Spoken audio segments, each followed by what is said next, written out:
Welcome to Beyond Doctrine, where we take a deeper, more critical look at the foundations of faith and theology. Today, we're going to challenge the conventional portrayal of Yahweh, not as a distant deity, but as a Father and Creator. The Bible paints a picture of God as both a loving Father and a benevolent Creator, but if we examine His actions through the lens of good parenting, do those actions truly align with what we would expect from a compassionate, protective Father? In this video, we'll explore the Genesis creation story, the problem of suffering, and the trials and tests Yahweh places before humanity. Is Yahweh really the perfect Father, or is there something more complicated at play? Let's dive in. We begin by delving into the Genesis narrative to uncover the risks and failures embedded in Yahweh's creation of humanity.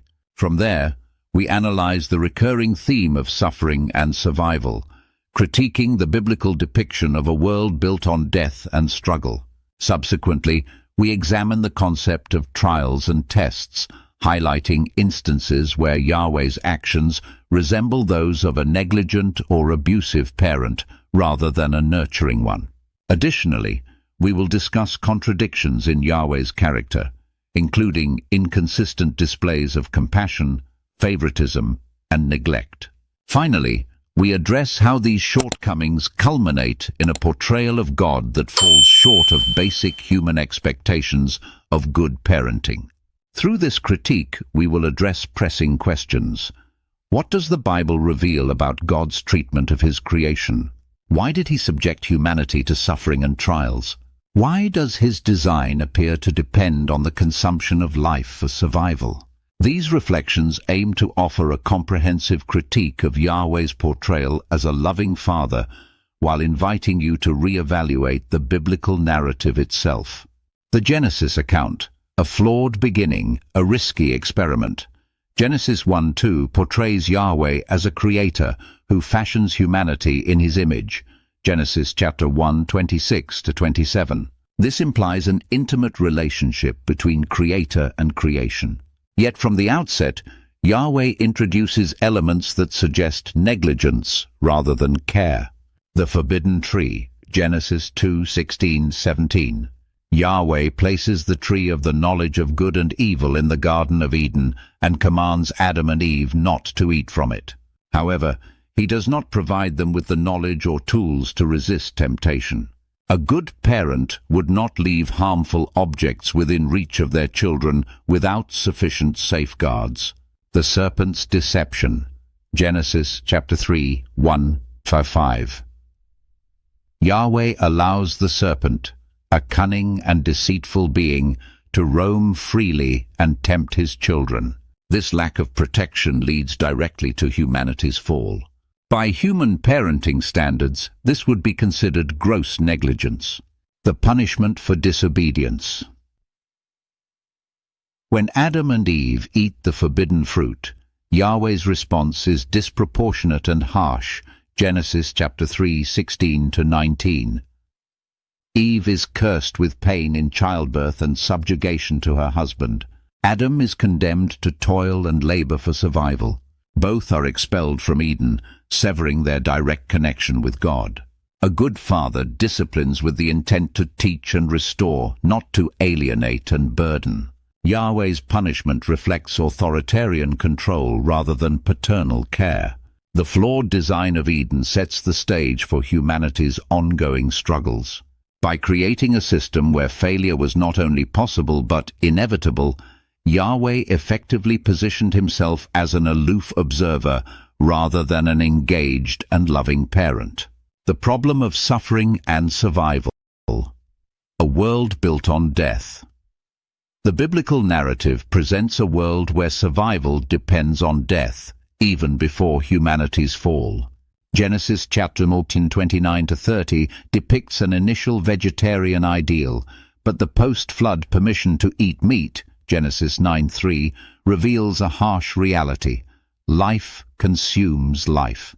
Predation and pain. The natural order involves predation, parasitism, and suffering across all species. A benevolent creator could have designed a sustainable ecosystem without such cruelty.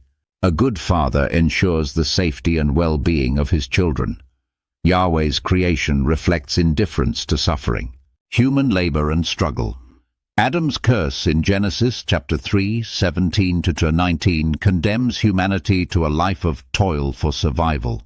This design fosters hardship rather than ease. A loving parent would aim to alleviate unnecessary burdens for their children, not impose them. Consider the diseases, natural disasters, and genetic disorders that plague humanity. These elements of existence suggest not only an indifferent creator, but one whose design actively perpetuates harm. The post-flood world. The narrative of Noah's Ark introduces another layer of suffering. After wiping out nearly all life on earth, Genesis 6-9, Yahweh commands the survivors to repopulate the planet. Yet, this new beginning does not resolve the fundamental flaws of creation. Environmental degradation. Humanity's survival continues to depend on exploiting finite resources, leading to cycles of famine and conflict. Moral corruption. Despite the supposed reset, sin and violence persist, indicating that Yahweh's solution failed to address the root causes of human suffering. Trials and testing. A misguided approach, suffering as a test of loyalty. The Bible frequently frames human trials as opportunities to test faith and character. Abraham and Isaac, Genesis 22, 1-19. Yahweh commands Abraham to sacrifice his son Isaac, only to rescind the command at the last moment. This cruel test traumatizes Abraham and his son. A good father would never demand such an act from his child. Job's suffering, Job 1-2. Yahweh permits Satan to inflict immense suffering on Job to test his faith. Job loses his children, wealth, and health. This portrayal reflects a God who prioritizes loyalty over compassion, akin to an abusive parent testing their child's devotion. The Israelites wandering. Yahweh's treatment of the Israelites during their 40 years in the wilderness exemplifies further neglect. He provides manna, but forbids hoarding. Exodus 16:4, creating dependence on daily miracles rather than fostering self-sufficiency. He punishes complaints with plagues and death, Numbers 11:1-6, silencing legitimate grievances rather than addressing underlying needs. These trials suggest a God more interested in control than care. Contradictions in God's character, inconsistent compassion. While the Bible occasionally depicts Yahweh as merciful, Exodus 34:6-7, these moments are overshadowed by episodes of cruelty and favoritism. Favoritism toward Israel. Yahweh chooses Israel as his favored nation, Deuteronomy 7:6, and commands the destruction of other nations to secure their dominance, Deuteronomy 20:16-18. A good parent loves all their children equally and avoids favoritism. Yahweh's actions promote division and conflict. Neglect of the vulnerable. While Yahweh commands care for the poor and needy, Leviticus 19:9-10, he often fails to intervene directly to alleviate suffering. A truly benevolent father would actively protect and provide for all his children. Failure to lead by example. Yahweh demands moral perfection from humanity, but often acts contrary to these standards. Jealousy and wrath. Exodus 25 describes Yahweh as a jealous God, punishing children for their parents' sins. A good father models forgiveness and fairness, not vindictiveness. Deceptive practices. In 1 Kings 22:23, Yahweh sends a lying spirit to deceive King Ahab.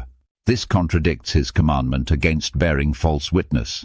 Exodus 20:16. A good parent upholds truth and integrity. A failing father, by human standards, neglect and abandonment, the silence of God. Throughout history, countless atrocities have occurred without divine intervention. Humanity's cries for justice and relief often go unanswered. A good parent does not abandon their children in times of need. The problem of free will. Yahweh's gift of free will is often cited as a justification for suffering. However, this gift comes with no safeguards to prevent catastrophic harm. A responsible parent balances freedom with guidance and protection.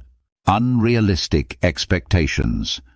Yahweh demands unwavering faith and obedience, yet provides limited evidence of his presence and intentions.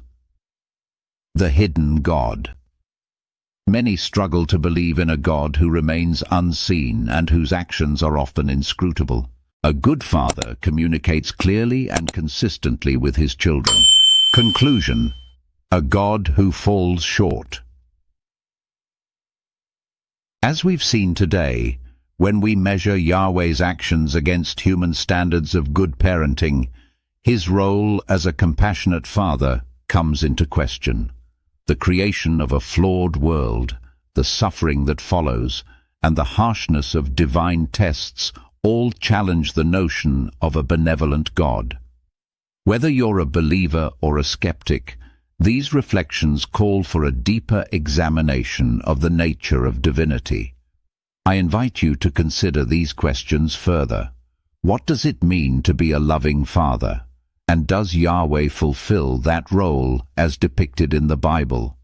If you found this discussion thought-provoking, don't forget to like, subscribe, and comment with your thoughts below. Thanks for watching, and until next time, keep questioning, keep exploring, and keep going beyond doctrine.